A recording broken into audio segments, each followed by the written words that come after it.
আগামী 25 ডিসেম্বর বিএনপির ভারপ্রাপ্ত চেয়ারম্যান তারেক রহমান দেশে ফেরার পর লাখ লাখ মানুষের উপস্থিতিতে সংবর্ধনা দেওয়ার প্রস্তুতি চলছে পুরোদমে। রাজধানীর কুড়িলের 300 ফিট এক্সপ্রেসওয়েতে এই আয়োজনের জন্য চলছে বিশাল মঞ্চ নির্মাণের কাজ। কুড়িল বিশ্ব রোড থেকে পূর্বাচলমুখী 300 ফিট সড়কের একটি অংশ জুড়ে নির্মাণ করা হচ্ছে বিশাল আকারের মঞ্চ। হাতুড়ির ঠুকঠাক শব্দে দিনরাত কাজ করছেন ডেকোরেটরের প্রতিষ্ঠিত নিয়োজিত শ্রমিকরা। তাদের সঙ্গে ব্যস্ত সময় পার করছেন দল থেকে দায়িত্বপ্রাপ্ত নেতাকর্মী ও আয়োজক কমিটির সদস্যরা। নির্ধারিত সময়ের আগেই সব প্রস্তুতি সম্পূর্ণ হবে বলে তাদের আশা। স্যান্ডেলিনা সো, রূপচর্চায় আভিজাত্য। আমাদের বিএনপির ভারপ্রাপ্ত চেয়ারম্যান জনাব তারেক রহমান আগামী 25শে ডিসেম্বর ইনশাআল্লাহ বাংলাদেশে প্রত্যাবর্তন করবে। সেই উপলক্ষে আপনারা যে প্রশ্নটা করলেন যে নিরাপত্তা, একটি রাষ্ট্রের জনগণের প্রতিটা জনগণের নিরাপত্তা দেখার দায়িত্ব তার রাষ্ট্রের সরকারের। তো এখন আমরা তারেক রহমানের ব্যাপারটা আগামী দিনে যিনি রাষ্ট্রপ্রধান হবেন, আগামী দিনে যে সরকার প্রধান হবেন, তার নিরাপত্তা দেখার দায়িত্ব অবশ্যই রাষ্ট্র নিয়েছে এবং নিবে, এটাই স্বাভাবিক। আমরা দলের একজন নেতাকর্মী হিসাবে আমাদের নেতাকে যে ধরনের নিরাপত্তা দেওয়া দরকার, যে নিরাপত্তা বলয়ের মধ্যে রাখা দরকার, আমাদের ভালোবাসা, আমাদের শ্রদ্ধা থেকে আমরা সেটা করে যাব। বিএনপির নেতারা বলছেন, 1.5 যুগ পর তারেক রহমানের স্বদেশ প্রত্যাবর্তনের জন্য অধীর আগ্রহে অপেক্ষা করছে দেশের মানুষ।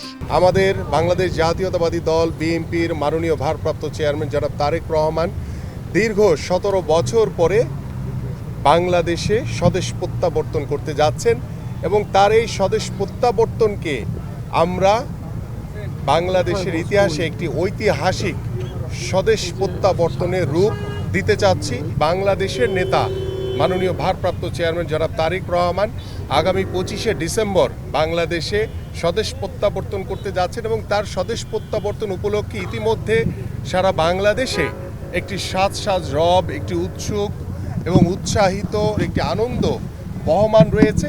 সেই আনন্দর বহমানকে আরও সুসজ্জিত করার জন্য, আরও আন্তরিকভাবে করার জন্য ইতিমধ্যে আমরা আমাদের মাননীয় ভারপ্রাপ্ত চেয়ারম্যান জনাব তারেক রহমানকে অভ্যর্থনা এবং বরণ করে নেওয়ার জন্য সার্বিকভাবে প্রস্তুতি গ্রহণ করেছি। 300 ফিট এলাকার মঞ্চ তৈরির পাশাপাশি চলছে ব্যাপক সাউন্ড সিস্টেম স্থাপনের কাজ।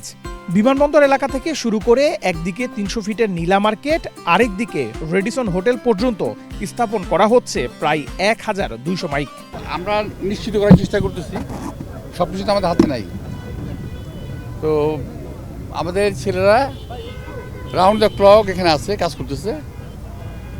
আর যাদের দায়িত্ব কাজ করার, স্টেজ বানানোর, মাইকের কাজ যেগুলো চলতেছে, এই মুহূর্তে তো পুরো জাতি তো একটা সংখ্যার মধ্যে আছে। শুধু একটা নিরাপত্তা না, আমাদের পুরো জাতিতে একটা একটা একটা সংখ্যার মধ্যে আমরা আছি প্রতিটা মুহূর্তেই। আমাদের অ্যাক্টিং চেয়ারম্যান আসাটা একটা রাজনীতি ইম্প্যাক্ট হবে না?